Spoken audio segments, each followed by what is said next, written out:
জামাত শিবির বাড়াবাড়ি করলে আজীবন গুপ্ত থাকার ব্যবস্থা করে দিবেন আমাদের প্রতিমন্ত্রী নুরুল হক নূর সাহেব। যেই নূর সাহেব বিগত 16 বছর বিভিন্ন সময় কুচকির নিচে অবস্থান করতেন এবং খোঁজ নিয়ে জানা যায় ওই কুচকিগুলো ছিল জামাত শিবিরের কুচকি। এর চেয়ে ভদ্র ভাষা আর তার জন্য ব্যবহার করার উপায় নেই, এজন্য যে মানুষটা তার জীবনটা রক্ষা করতে পেরেছে জামাত শিবিরের অবদানের কারণে, যে মানুষটি বিশ্ববিদ্যালয়ের ভিপি নির্বাচিত হয়েছে শিবিরের ভোটের কারণে, এবং যে মানুষটা বিগত দিনে বিভিন্ন সময়ে আক্রান্তের শিকার হয়েছে, আর তখন এই যে দুই উরুর মাঝখানে তাকে বিভিন্ন ছবিতে দেখবেন, ওই উরুগুলো জামাত শিবিরের উরু ঢাল হিসেবে ব্যবহার করে এই নূর সাহেবকে উদ্ধার করা হয়েছিল। এজন্যই শেরে বাংলার একটি কথিত কথা আছে, যার আপনি উপকার করবেন তাকে বাঁশ ক্রয় করার জন্য টাকা দিয়ে দিবেন, যাতে করে আপনার পিছন দিয়ে সে আপনাকে বাঁশ ঢুকিয়ে সহযোগিতা করতে পারে। আজকের এই বাংলাদেশের রাজনীতিতে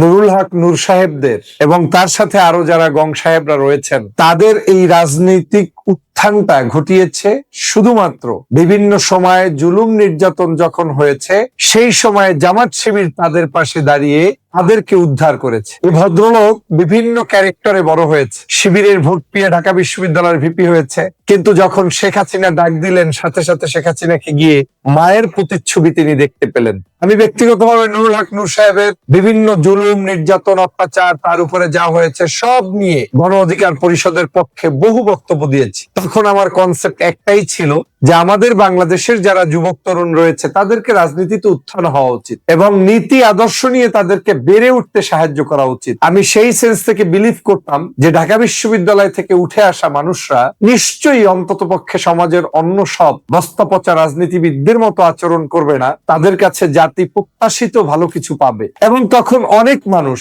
যেমন আমি তখন বিএনপির হয়ে কাজ করেছি, বিএনপি করেছি, তখনও আমার বিএনপির বহু সিনিয়র নেতাদের বাধার সম্মুখীন হয়েছিলাম এই ভিপি নুরুল হক নূরের পক্ষে বক্তব্য দেওয়ার কারণে। মাঝে মাঝে এই নূর সাহেবরা প্রায় বক্তব্য দিতেন বাংলাদেশে বিএনপি বলতে কিছু নেই, এই দল ক্ষমতায় আসার কিছু নেই, তারেক রহমানের নেতৃত্ব মানে না, 300 আসনে তারাই প্রার্থী দিবে আর সবাইকে ওনাদের আন্ডারে আসতে হবে। রাশেদ সাহেবের সাথে তো আমার টকশোতে ঝগড়াই লেগে গেল একদিন। তারা এখন চাটতে দলটার তো করুণ পরিণতি ঘটিয়েছে, আর একটা দলের মহাসচিব হয়ে সেই দল থেকে আর একটা দলে গিয়ে সিগারেটের এমপি পর্যন্ত হতে পারে নাই রাশেদ। এখন চাটাচাটির একটাই উপায়, সেটা হচ্ছে সারাদিন জামাত শিবির গালি দাও, মন্দ বলো, জুলাইয়ের বিপ্লবকে ধারণ না করে উল্টো যদি তাদেরকে গালিগালাজ করা যায়, এটাই এখন তাদের পেশা এবং নেশায় রূপান্তরিত হয়েছে। সেই নূর সাহেব আজকের আবার নতুন করে জাতির কাছে বললেন যে জামাত শিবির বাড়াবাড়ি করলে তাদেরকে আজীবন গুপ্ত হিসেবে রেখে দেওয়া হবে। আপনি জামাত ইসলামকে গুপ্ত হিসেবে রেখে দেওয়ার কে?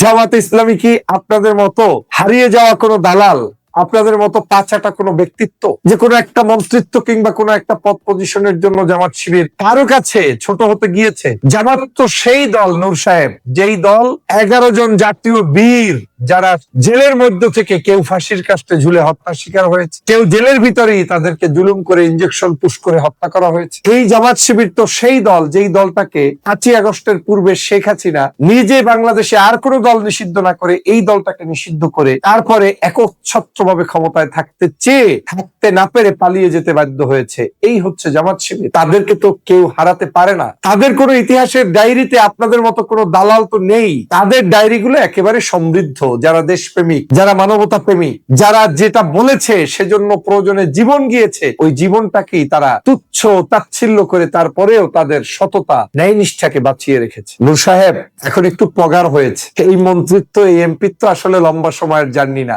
আপনি আমি একসাথে, আমরা মনে আছে নিশ্চয়ই ঢাকাতে জামাত শিবিরের যে প্রোগ্রাম মহাসমাবেশ, সেখানে বক্তব্য রেখেছেন, আমিও বক্তব্য রেখেছি। এই বড় বড় সমাবেশগুলো আপনাদের উত্থানের কেন্দ্র ছিল। তখন যতগুলো বিষয়ের উপরে বক্তব্য দিয়েছিলেন, একটা বিষয় কি আপনার ডায়েরিতে এখন আছে? পিআর পদ্ধতি নিয়ে আলোচনা আছে, উচ্চকক্ষ নিয়ে আলোচনা আছে, বিচার বিভাগ আলাদা করা নিয়ে আলোচনা আছে, প্রধানমন্ত্রীর ক্ষমতার ভারসাম্য দলীয় প্রধানের সাথে আছে, প্রেসিডেন্টের সাথে ভারসাম্য আছে, বাংলাদেশের সংস্কার নিয়ে বিন্দুমাত্র কোনো কিছু আছে? গণভোট নিয়ে আছে? নেই। তাহলে কি আছে?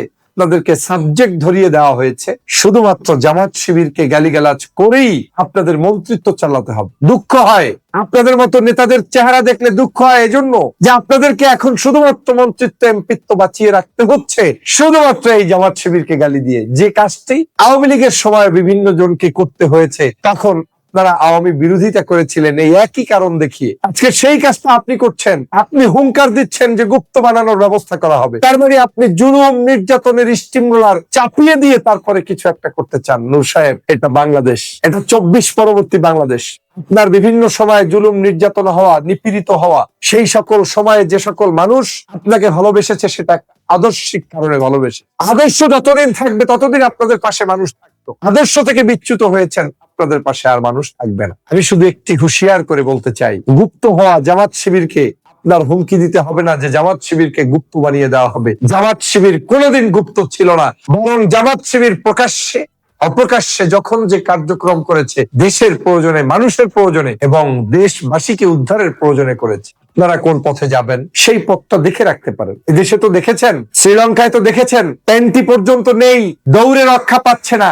বাংলাদেশে কিছু দালাল যদি সত্যিকার অর্থে কোন সিচুয়েশন আসে, তখন যদি তারা এখনো সঠিক পথে না যায়, তাহলে সেই রকম প্যান্ট খোলা রাজনীতিবিদদের তালিকায় আপনারা পড়ছেন কিনা একটু ভেবে দেখুন। আর কিছু না, প্রোটোকল থাকলে অনেক বড় কিছু ভাবা যায়। প্রোটোকল ছাড়া একটু মেট্রো রেলের চলে দেখেন, সাধারণ নাগরিকদের সিটের পাশে বসে দেখেন, লোকাল বাসে চড়ে দেখুন, মানুষের আশেপাশে একটু সভা সমাবেশে গিয়ে দেখুন মানুষের মূল্যায়ন পান কিনা। এত সস্তা ভেবে রাজনীতি করা যায় না, একদিনের রাজনীতি না। আমার তো সন্দেহ হয়, আমি অ্যাডভান্স বলে দিচ্ছি, এই নূর সাহেবরা আবার কোনো না কোনো সময় এই জামাতের পেটে ওঠার চেষ্টা করবে। আমি জানি না জামাতের তখন ভূমিকা কি হবে, কিন্তু বলে গেলাম এরা এটাই করবে। এখন ক্ষমতার জন্য বিএনপির সাথে, এখান থেকে কোনো না কোনো কারণে যখন বিএনপির দুর্দিন টের পাবে, তখন আবার জামাত শিবিরের কাঁধে ওঠার চেষ্টা করবে। সেই সময় হয়তো কিছু কিছু ভাই তাদেরকে নিবেনও, সেটা আপনাদের রাজনৈতিক সিদ্ধান্ত, কিন্তু এরা এটাই করে বেঁচে থাকবে, কারণ এরা জানে এভাবেই বেঁচে থাকতে হয়। আওয়ামী লীগ যদি নমিনেশন দিত কিংবা আওয়ামী লীগ যদি মন্ত্রিত্ব দিত,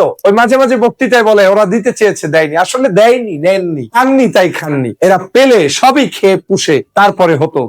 রাশেদদের চরিত্র দেখলেই বোঝা যায় কিভাবে একটি দলে প্রবেশ করলে যে মায়ের চাইতে মাসির দরদ বেশি। মানে তাদের বক্তব্য দেখলে আপনি হাসবেন না কাঁদবেন, ঠিক কারণে ভালোবেসে।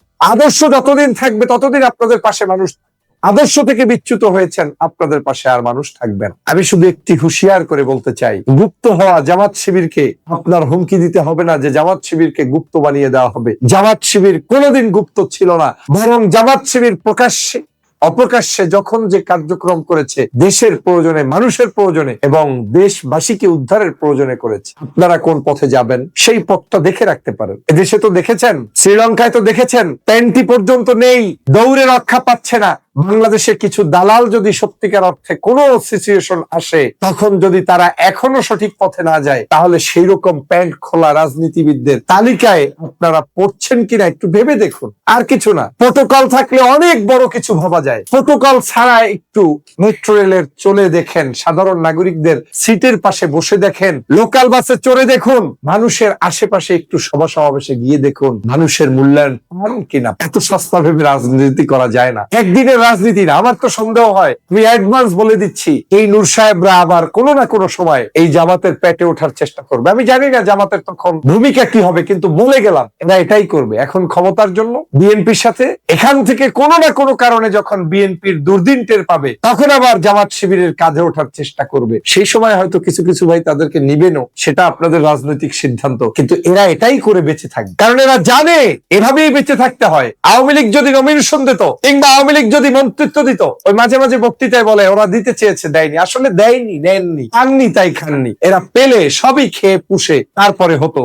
রাশেদদের চরিত্র দেখলেই বোঝা যায় কিভাবে একটি দলে প্রবেশ করলে যে মায়ের চাইতে মাসির দরদ বেশি। মানে তাদের বক্তব্য দেখলে আপনি হাসবেন না কাঁদবেন। মানে বিএনপি করেছে 50 বছর পর্যন্ত, সেই সকল নেতাও যে বক্তব্য দেয় না, যেভাবে গালিগালাজ করে না, তার চেয়ে 1000 গুণ বেশি করে এই রাশেদ সাহেবরা, নূর সাহেবরা। প্রিয় দেশবাসী, অতএব এই গুপ্ত বলে জামাত শিবিরকে যে হুমকিটা দেওয়ার চেষ্টা করছেন, এই হুমকি না দিয়ে নিজের চরিত্র গঠনের চেষ্টা করুন নূর সাহেব, না হয় পালানোর পথ পাবেন না। সবাই